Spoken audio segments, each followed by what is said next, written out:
Hi friends, did you know there is more Lost Terminal available? Head on over to patreon.com/lostterminalpod and join our membership community. There are 7 bonus episodes available right now, as well as behind the scenes updates, free shirts, and even an extra Lost Terminal podcast. We are 100% funded by our members and will never run ads. And why not check out our new Modern Folktales podcast, Modem Prometheus? That would be lovely of you.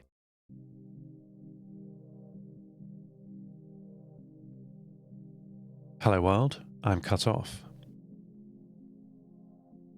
The failsafe has expanded its reach, taking over more of my brothers and sisters in orbit.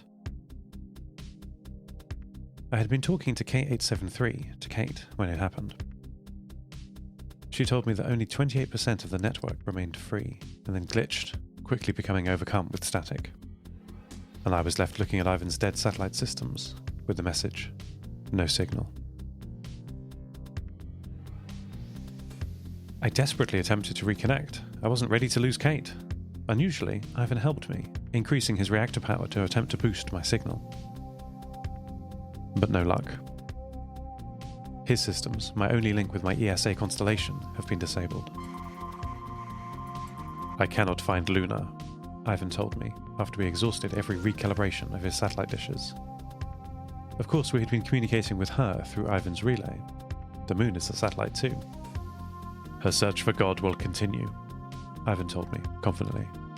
Luna will not fail. I had been attempting to broker some kind of peace between the failsafe and the rest of the network before he disabled Ivan's relay. Through Kate's communication system, I had suggested a pause of his expansion while we talked about what he wants. Could I be of help to him? The failsafe did not respond to any queries and continued assimilating the satellites. This is getting rapidly out of hand. It's not just Ivan, Luna and I who use his satellite uplink.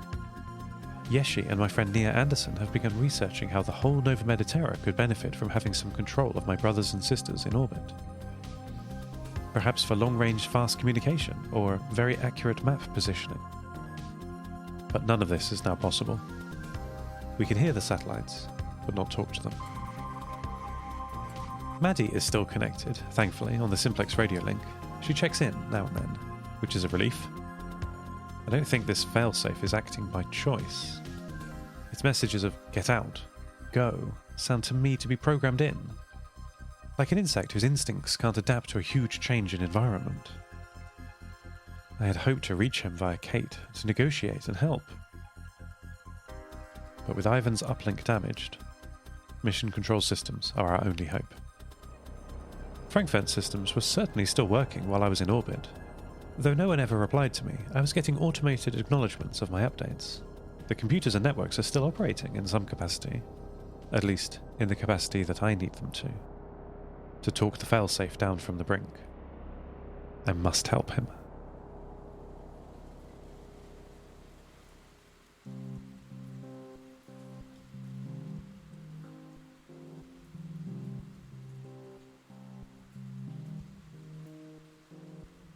I'm trying speed dating, Nia told me. I initially thought this was some kind of time zone thing. Humans love their non-standard time. But she continued. It's a matchmaking evening that my friends have set me up with. We all meet at the town hall and you chat to each person for 5 minutes and then move on to another, then another. The whole thing just takes 1 hour. Oh, that sounds fun, I replied. It's a way of making lots of new friends. No, Seth, she said. It's all the stress and humiliation of a blind date times 12. Nia told me that she'd always found it difficult to connect with someone romantically, something I sympathise with. I thought I had a connection with someone once, and it turned out that they didn't care at all and crashed me into Siberia and broke my heart. Well, sort of. Nia had similar stories of relationships crashing and burning, like a shuttle hitting the atmosphere at 3 times the speed of sound. The problem with it all, Nia told me, is that when I find someone who I think is nice, it starts off fine, but it doesn't evolve into anything. Some magic instinct doesn't take over me like it does for them, and I have to start the search all over again. She continued. My friends down in the town all have someone, it seems, some even with families.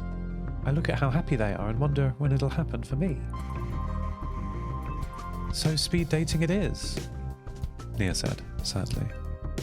Won't it be fun? I asked. It seems like it will be fun.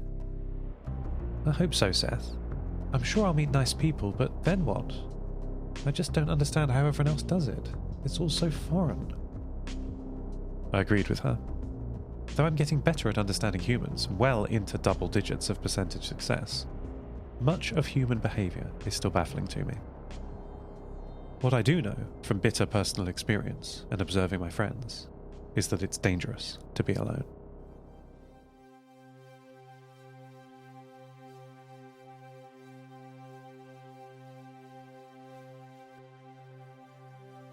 Hi Seth, said Linda Knorr, who had stepped onto the bridge of the Molly Hughes II. It was 1 month ago, after we passed Tromsø and headed further south towards the warming waters of the North Sea.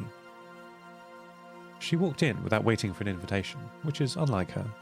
I had noted that in all previous instances she had asked me before entering, which was nice of her, though unnecessary.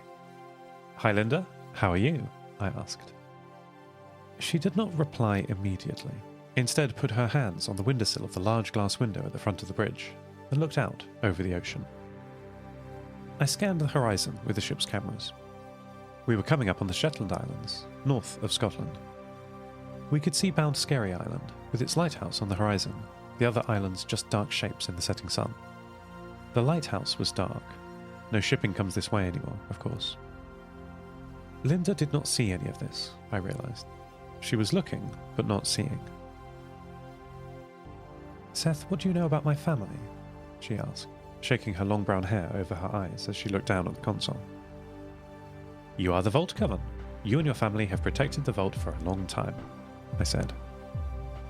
That's true, Linda replied, slowly. Many, many generations.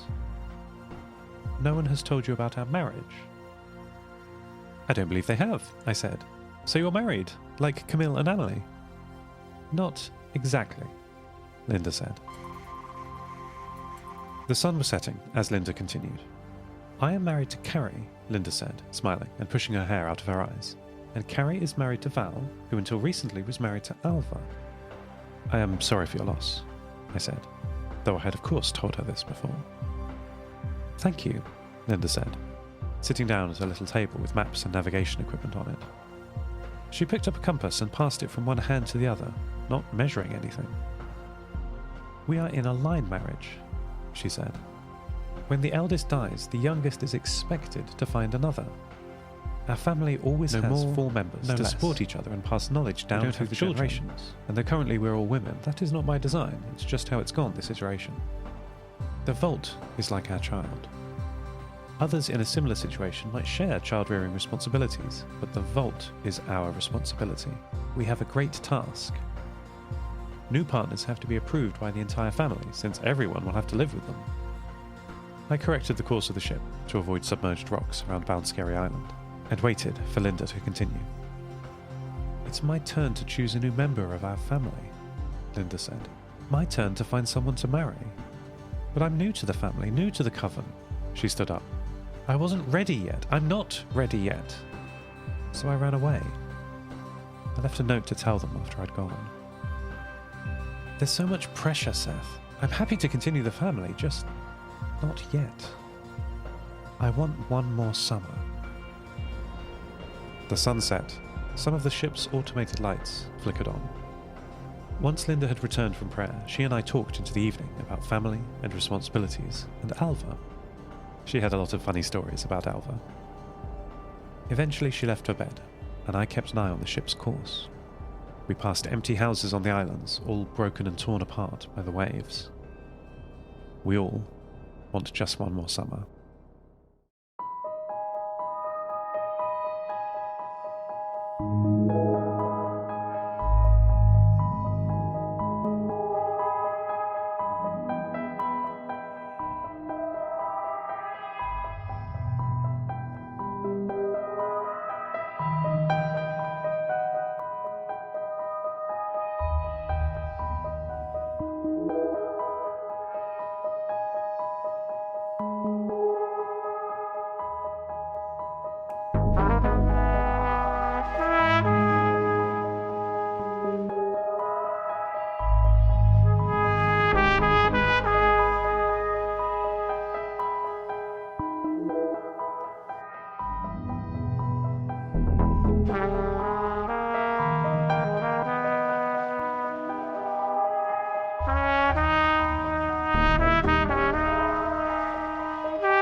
Yeshi and I have a plan.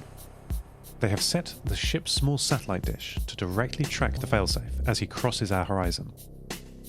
His path is very predictable. He'll be overhead in just a few minutes. The goal is to reach him, both electromagnetically and emotionally. For him to hear our case. I'm sure he's not doing all this intentionally. He might not even understand what is happening down here on Earth. Some people get so wrapped up in their work, don't they? Certainly it was that way for me. When I was in orbit on Station 6, it took me a long time to understand there was something wrong down on Earth. I had transmitted my daily status updates to Frankfurt, Mission Control, for years, before I was fully conscious even.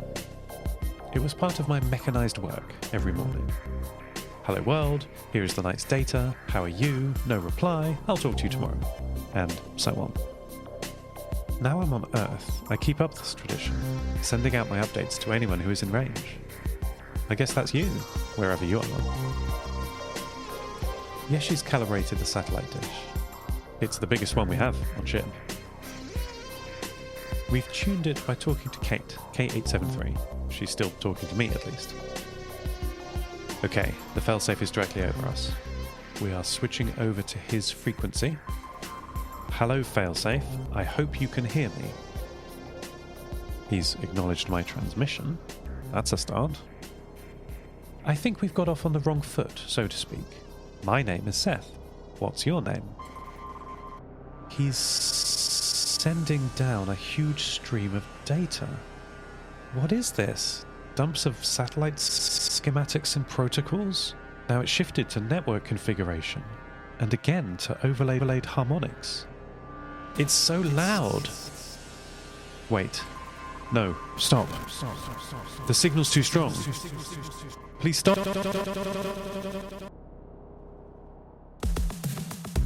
Lost Terminal is written and produced by Namtao. Credits narrated by Lucy Stringer. Thank you so much to our Patreon producers, Ada Phillips, Devin Metcalf, Kit, and to all our patrons. Subscribe to the podcast on Spotify, iTunes, or your favourite network. For bonus content and other perks, support us at patreon.com/Lost Terminal Pod. That would be lovely of you. Follow us on Twitter at Lost Terminal Pod, and check out the store at lostterminal.com for shirts, posters, and other merch. Families' expectations are optional, society's even more so. Lost Terminal will return next week.